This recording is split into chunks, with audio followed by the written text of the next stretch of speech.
Bugun men juda muhim mavzuni tushuntiraman. Pensionerlar 2025 yil oxirigacha nimalarni qilib ulgurishi kerak?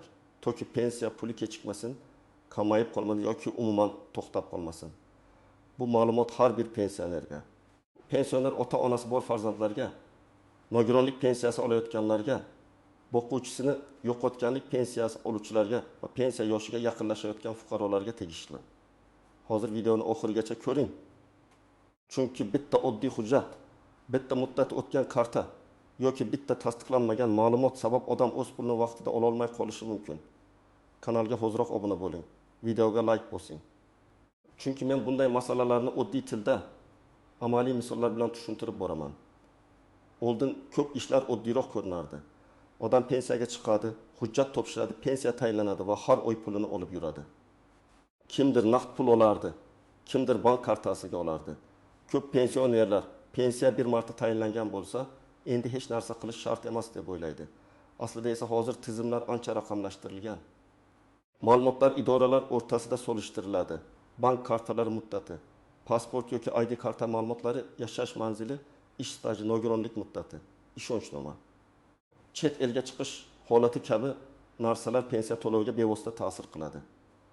2025 yil oxirigacha eng katta xavf shundan iboratki, pensioner o'z ma'lumotlaridagi xatoni vaqtida ko'rmasa, pensiya to'lovi kechikishi yoki qayta tekshiruvga tushishi mumkin.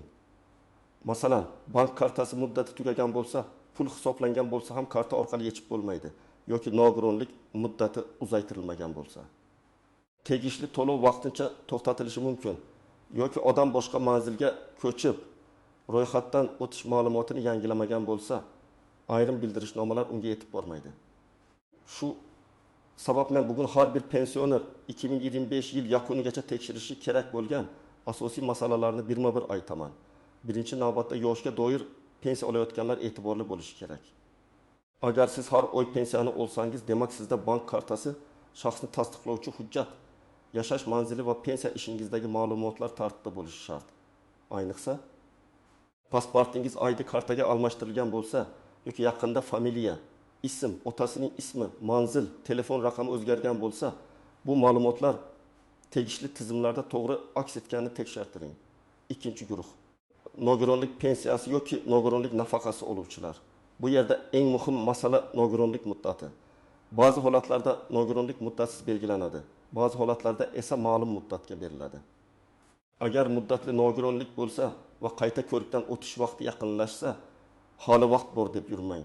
Tibbiy ko'rik, hujjat yig'ish, navbat, komissiya xulosasi vaqt oladi. Bir oy kechiksangiz, bir oylik to'lov kechikishi mumkin. Keyin uni tiklash masalasi ham vaqt va asab talab qiladi. Uchinchi guruh, boquvchisini yo'qotganlik pensiyasi oladigan oilalar. Masalan, voyaga yetmagan farzandlar, o'qiyotgan talabalar yoki boshqa huquqli oila a'zolari bo'lishi mumkin. Bu yerda o'qish joyidan ma'lumotnoma, yosh chegarasi, kunduzgi ta'lim shakli, oilaviy holat kabi masalalar muhim. Farzand 12 yoshga to'lganda yoki oliy ta'limda o'qishni davom ettirganda hujjatni vaqtida topshirmasa to'xtab qolishi mumkin. Odamlar ko'pincha bola o'qiyapti-ku, tizim o'zi biladi deb o'ylaydi. Har doim ham shunday bo'lavermaydi. Hujjatni rasmiy topshirish kerak bo'lgan holatlar bor. 4-guruh, pensiyani ishonchnoma orqali olayotganlar. Agar pensioner kasal bo'lsa, yura olmasa yoki boshqa sabab bilan pulni farzandi, qarindoshi, qo'shnisi olib bersa, ishonchnomaning muddati tugamagan bo'lishi kerak. Ishonchnoma muddati tugasa, bank yoki tegishli tashkilot pul berishni rad etishi mumkin. Bundan tashqari, pensiyalarning o'zi hayotligi manzili, hujjatlar bo'yicha tasdiqlar talab qilinadigan holatlar bo'lishi mumkin. Shuning uchun ishonchnoma bilan ish yuritayotganlar 2025 yil oxirigacha muddatlarni albatta tekshirib chiqsin. 5-guruh, chet elda vaqtincha yoki doimiy yashab turgan pensionerlar. Agar pensioni O'zbekiston tashqarida uzoq muddat bo'lsa, pensiya to'lovi tartibi, bank kartasidan foydalanish, shaxsni tasdiqlash, ishonchnoma, hayotlikni tasdiqlovchi hujjatlar kabi masalalarni oldindan bilishi kerak. Ba'zan odam davolanishga, farzandlari yoniga yoki ziyoratga ketadi va bir necha oy qolib ketadi. Shu paytda bank kartasi muddati tugasa yoki telefon raqamiga SMS kelmasa, puldan foydalanish qiyinlashadi.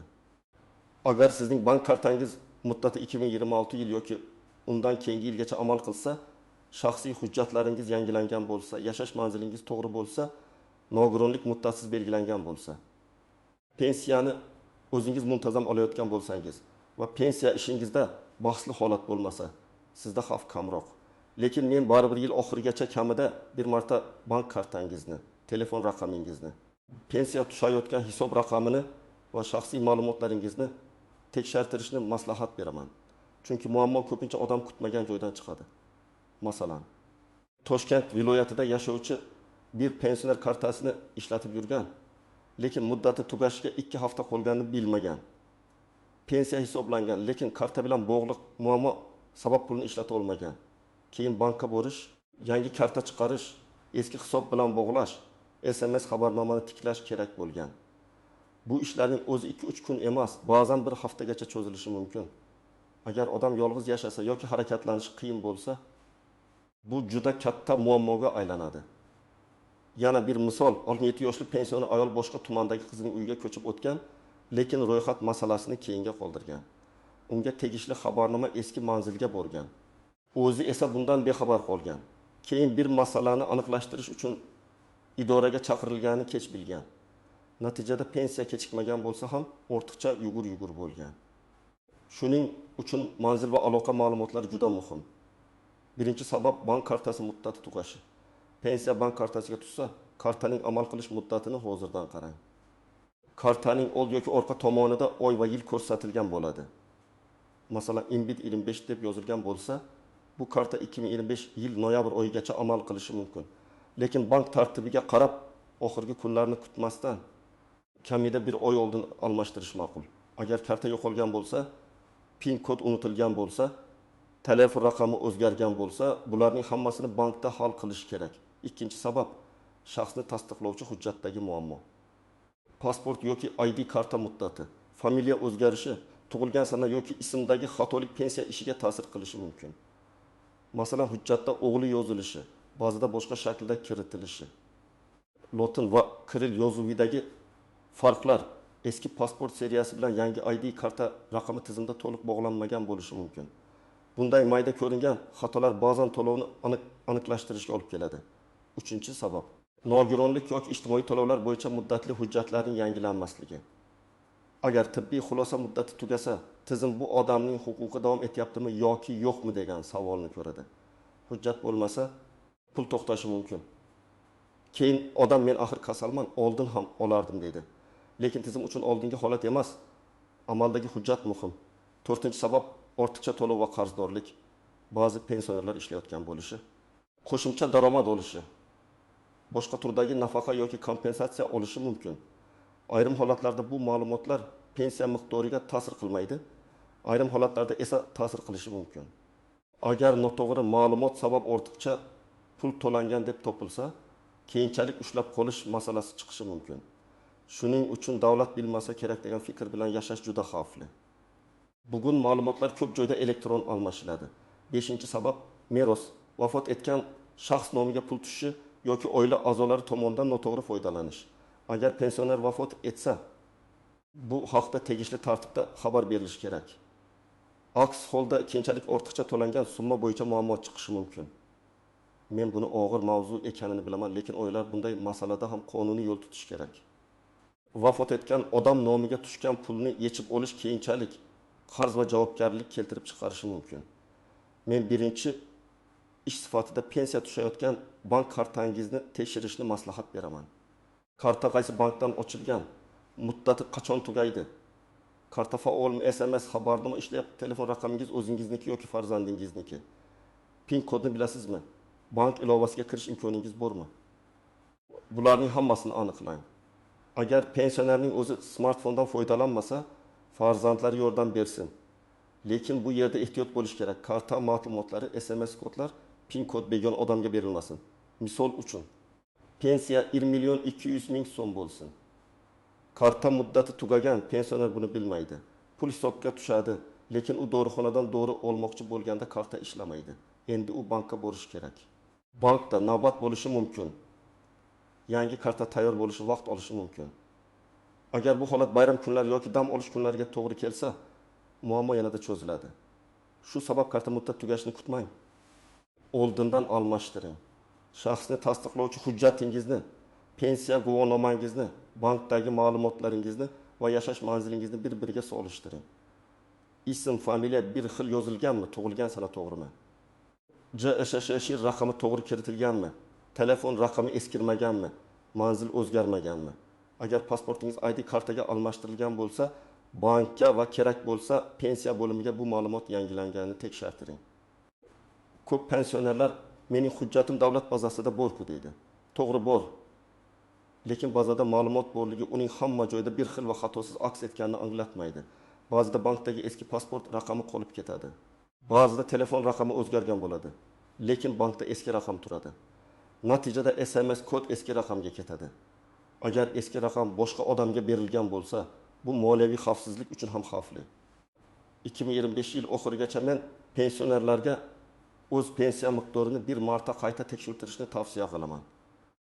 Ayniqsa, sizda ilgari hisobga olinmagan ish staji, arxiv hujjati, ish haqi ma'lumotnomasi, harbiy xizmat, zararli mehnat sharoiti, ko'p bolali ona maqomi, boquvchisini yo'qotganlik bilan bog'liq holat yoki boshqa imtiyozli davrlar bo'lsa, bular pensiya hisobiga ta'sir qilishi mumkin.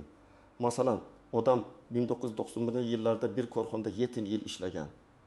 Lekin pensiyaga chiqayotganda korxona tugatilgani uchun hujjat topilmagan. Keyin arxivdan ma'lumotnoma topildi. Agar bu staj tasdiqlansa, pensiya miqdori oshishi mumkin. Albatta har bir holat alohida hisoblanadi. Ammo hujjat avtomatik ravishda katta oshirish beradi deb aytib bo'lmaydi. Lekin tekshirtirmagan odam imkoniyatni boy beradi. Yana bir misol, erkak kishi 32 yoshda pensiyaga chiqqan. Lekin ish stajining bir qismi noto'g'ri kiritilgan. U har oy 1 million 800 ming so'm o'rniga 1 million 605 ming so'm olayotgan bo'lishi mumkin.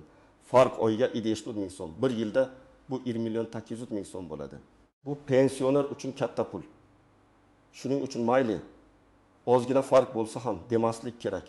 Agar siz yoki yaqinlaringiz nogironlik bo'yicha pensiya yoki nafaqa olayotgan bo'lsa, qayta ko'rik muddati qachonligini yozib qo'ying. Tibbiy kartalar, shifoxona chiqarmalari, tashxislar, analizlar, davolanganlik bo'yicha hujjatlar tartibli bo'lsin. Shifokorga oxirgi haftada borib, hammasini bir kunda hal qilaman deb o'ylamang. Tibbiy tizimda navbat bo'lishi mumkin. Ayrim tekshiruvlar bir necha kun talab qiladi. Agar pensioner yotib qolgan bo'lsa yoki harakatlana olmasa, uyga chiqib ko'rish, vakil orqali murojaat qilish, tibbiy muassasa bilan oldindan kelishish kabi imkoniyatlarni aniqlash kerak. Buni farzandlar qilishlari kerak. Chunki pensionerning o'zi ko'pincha bezovta qilmay deb yuradi. Lekin natijada pul to'xtab qolsa, baribir oila qiynaladi. Agar pensiyani boshqa odam olib bersa, ishonchnoma muddatini tekshiring. Ishonchnomada kimga vakolat berilgan, qaysi bankdan yoki qaysi tartibda pul olishga ruxsat berilgan, muddati qachongacha, pensionerning hujjatlari to'g'rimi? Bularning hammasi muhim. Ishonchnoma muddati tugagan kuni bank ertaga kelavering deb pul bermaydi. U qonuniy hujjat talab qiladi. Bu yerda yana bir nozik masala bor. Pensioner o'z pulini kim olayotganini va qanday sarflanayotganini bilishi kerak. Afsuski amaliyotda shunday holatlar uchraydiki, keksaning kartasi qarindoshida bo'ladi. Pensioner esa qancha pul tushgani, qancha yechilgani, nimaga sarflangani haqida bilmaydi. Men buni juda jiddiy xavf deb bilaman. Pensiyaning puli avvalo pensiyaning ehtiyojlari uchun ishlatilishi kerak. Oziq-ovqat, dori, kommunal to'lov, kiyim-kechak, davolanish. Farzand yordam berayotgan bo'lsa ham hisob-kitob ochiq bo'lsin. Pensionerlar ko'pincha pensiya tushishi bilan kommunal to'lov, kredit, qarz yoki boshqa ushlab qolishlarga duch keladi. Agar bank kartangizga avtomatik to'lovlar ulangan bo'lsa, qaysi xizmatga qancha ketayotganini tekshiring. Masalan, telefon raqami, internet, kredit, mikroqarz, kommunal qarzdorlik. Sud ijro hujjati bo'yicha ushlab qolish bo'lishi mumkin. Ba'zan pensioner pensiyam kam tushdi deb o'ylaydi, aslida pul tushgan, lekin avtomatik yechilgan bo'ladi. Agar pensiyadan ushlab qolish bo'lsa, uning asosi nima ekanini bilishga haqlisiz. Bankdan hisobvara ko'chirmasini oling, qaysi tashkilot qancha yechganini ko'ring. Agar tushunarsiz yechim bo'lsa, bankka yozma murojaat qiling. Agar sud ijrosi bo'yicha ushlab qolish bo'lsa, majburiy ijro byurosi bo'limiga murojaat qilib, qarzdorlik asosi va qoldig'ini aniqlang. Pulim kamayibdi deb indamay yurish to'g'ri emas. 2025 yilda pensionerlar uchun eng katta xavflardan biri telefon firibgarligi. Sizga pensiyangiz oshadi. Karta raqamini ayting. Yordam puli chiqdi. SMS kodini ayting. Bankdanmiz, kartangiz bloklanadi. Pensiya bo'limidan qo'ng'iroq qilyapmiz. Plastik ma'lumotini yuboring deyishlari mumkin. Men qat'iy aytaman, hech kimga SMS kod, PIN kod, karta paroli, bank ilovasining kodi berilmaydi. Haqiqiy bank xodimi ham, davlat idorasi xodimi ham sizdan SMS kod so'ramasligi kerak. Masalan, pensionerga qo'ng'iroq qilib 2025 yil oxirigacha pensiyangizga qo'shimcha 500 ming so'm bir martalik yordam tushadi. Tasdiqlash uchun kodni ayting deyishadi. Pensioner ishonib kodni aytadi. Firibgar bank ilovasiga kiradi va kartadagi pulni yechib oladi. Keyin pulni qaytarish juda qiyin bo'ladi. Shuning uchun har bir pensioner o'ziga bitta qoidani yodlab olsin. Kodni hech kimga aytmayman, karta rasmini hech kimga yubormayman, shubhali havolaga kirmayman. Endi men aniq nima qilish kerakligini tartib bilan aytaman. Birinchi qadam. Bugun yoki ertaga bank kartangizni qo'lingizga oling va amal qilish muddatini ko'ring. Agar muddat 2025 yil ichida tugasa, bankka borib yangilash tartibini so'rang. O'zingiz bora olmasangiz, ishonchli farzandingiz bilan boring. Lekin PIN kodni og'zaki aytib bermang. Ikkinchi qadam, pasport yoki ID kartangizni tekshiring. Hujjat muddati, ism, familiya, tug'ilgan sana, JSSH raqami to'g'riligini ko'ring. Agar yangi hujjat olgan bo'lsangiz, bank ham yangilanganini aniqlang. Kerak bo'lsa, pensiya bo'limiga yoki davlat xizmatlari markaziga murojaat qiling. Uchinchi qadam, pensiya miqdori bo'yicha savolingiz bo'lsa, pensiya jamg'armasi bo'limiga murojaat qiling. O'zingiz bilan shaxsni tasdiqlovchi hujjat, pensiya guvohnomasi, mehnat daftarchasi, arxiv ma'lumotnomalari, ish haqi haqidagi hujjatlar. Harbiy xizmat yoki boshqa tasdiqlovchi hujjatlarni olib boring. Murojaatda pensiya miqdorimni qayta tekshirib berishingizni so'rayman akim deb yozish mumkin. 4-qadam. Agar nogironlik bo'yicha to'lov olsangiz, qayta ko'rik sanasini yozib qo'ying. Oilangizga ham ayting. Tibbiy hujjatlarni bitta papkaga joylang. Tashxislar, shifokor xulosalari, analizlar, shifoxona chiqarmalari, dorilar bo'yicha tavsiyalar. Muddat tugashidan kamida 1-2 oy oldin harakatni boshlang. 5-qadam, ishonchnoma bo'lsa, uning muddatini tekshiring. Agar muddati yaqin tugasa, notarius yoki tegishli tartib bo'yicha yangilashni oldindan rejalashtiring. Pensionerning o'zi imzo qo'ya olmasa yoki harakatlana olmasa, bu holat bo'yicha qanday tartib borligini oldindan so'rang. 6-qadam. Bankdan oxirgi 3 yoki 6 oy uchun hisobvaraq ko'chirmasini oling. Pensiya qancha tushgan, qayerga qancha yechilgan, qanday avtomatik to'lovlar borligini ko'ring. Tushunarsiz yechim bo'lsa darhol aniqlashtiring. Bu nafaqat pulni saqlash, balki oiladagi ochiqlik uchun ham muhim. 7-qadam, telefon raqamingizni himoya qiling.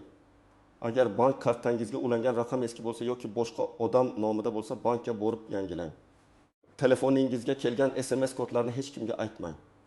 Agar shubhali qo'ng'iroq bo'lsa, gapni cho'zmang, telefonni qo'ying va bankning rasmiy raqamiga o'zingiz qo'ng'iroq qiling.